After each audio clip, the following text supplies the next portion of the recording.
దేవునికి మహిమ కలుగును గాక. సరే, ఒక మాటను చదవండి. లూకా సువార్త 1వ అధ్యాయము 8వ వచనము 9, 10 వచనాలు.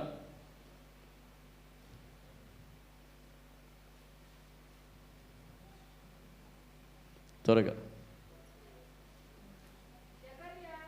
జకరియా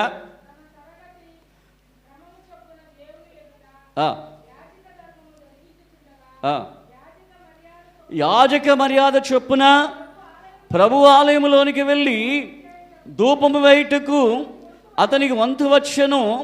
ధూప సమయమందు ప్రజల సమూహమంతయు వెలుపల ప్రార్థన చేయుచుండగా ప్రభువు దూత ధూప వేదిక కుడివైపున నిలిచి అతనికి కనబడగా జకరియా అతని చూచి తొందరపడి భయపడిన వాడాయను.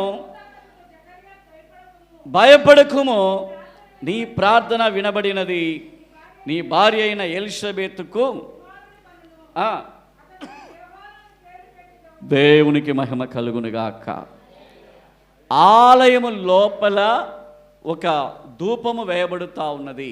సేవకుడు ఆలయము లోపల ధూపము వేస్తూ ఉన్నాడు. ప్రజలు ఆలయానికి బయట, విశ్వాసులు ఆలయానికి బయట ప్రార్థన చేస్తూ ఉన్నారు. జాగ్రత్త గమనించాలి. జకరియా ఆలయము లోపల దేవుని సన్నిధిలో ధూపం వేస్తూ ఉన్నాడు. దేవుని స్తుతిస్తూ ఉన్నాడు. దేవుని గణపరుస్తూ ఉన్నాడు. దేవునికి ధూపం వేయటం అంటే ప్రార్థనకు సాదృశ్యం, ఆరాధనకు సాదృశ్యం, దేవుని గణపరచడకు సాదృశ్యం. సేవకుడు ఆ యొక్క ధూపాన్ని వేసేటప్పుడు ప్రజలు ఏం చేస్తున్నారు? ప్రజలు ఊరక ఉండలేదు. ప్రజలు మనలాగా ఊరక ఉండలేదు. ప్రజలు ఏం చేస్తున్నారు? ప్రజలు ఏం చేశారంటే అక్కడ వచనం ఉంది చూడండి. ప్రజలు వెలుపల ప్రార్థన చేశారు. 10వ వచనంలో ఉన్నదా లేదా వాక్యం? ధూప సమయమున ప్రజలు సమూహమంతా వెలుపల ప్రార్థన చేయొచ్చు ఉన్నారు. అప్పుడేం జరిగిందంట? ప్రభు యొక్క దూత దిగి వచ్చాడు. ఈ ప్రార్థన ఏంటో తెలుసా? సుమారు 400 సంవత్సరాలు చీకటి యుగము లేకుంటే డార్క్ డేస్ అని చెప్పబడతాయి. మలాకీ గ్రంథానికి తర్వాత యేసుక్రీస్తు వారు జననము వరకు కూడా మనం చూస్తూ ఉంటే సుమారుగా ఒక 400 సంవత్సరాలు. ఈ 400 సంవత్సరాలు చీకటి యుగము.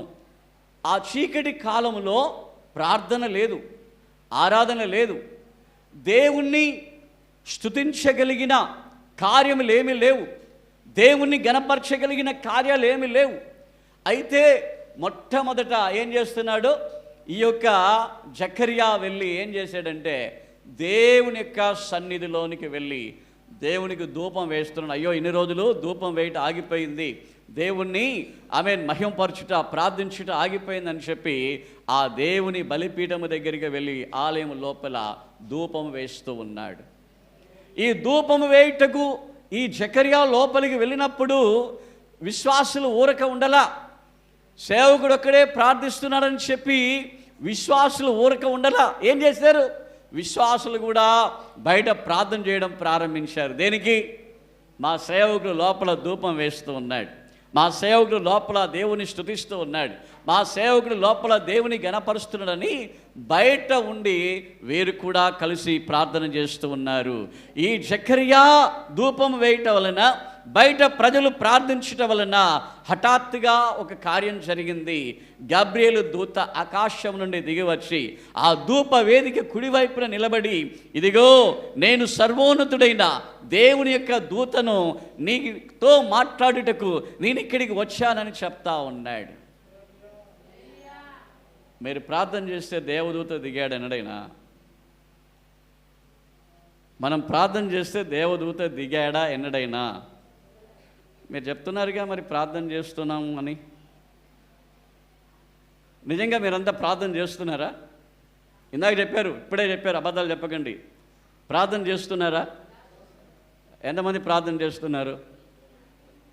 ఇప్పుడు కొన్ని చేతులు దిగుతాయి చూడండి. ఈరోజు 1 గంట ప్రార్థన చేశాను అనేవాళ్ళు ఒకసారి చేతులు ఎత్తండి. 1 గంట సేపు ఈరోజు నేను ప్రార్థన చేసిన అనే వాళ్ళు చేతులు ఎత్తండి. ఇప్పుడు చేతులు తగ్గిపోయాయి చూసారా? 1 గంట సేపు కూడా ప్రార్థన చేయకపోతే మన జీవితాలు ఎలా మారుతాయి, మన భవిష్యత్తు ఎలా ఆశ్చర్యకరంగా ఉంటుంది, మన పిల్లలు ఎలాగ ఆశ్చర్యకరంగా ఉంటారు.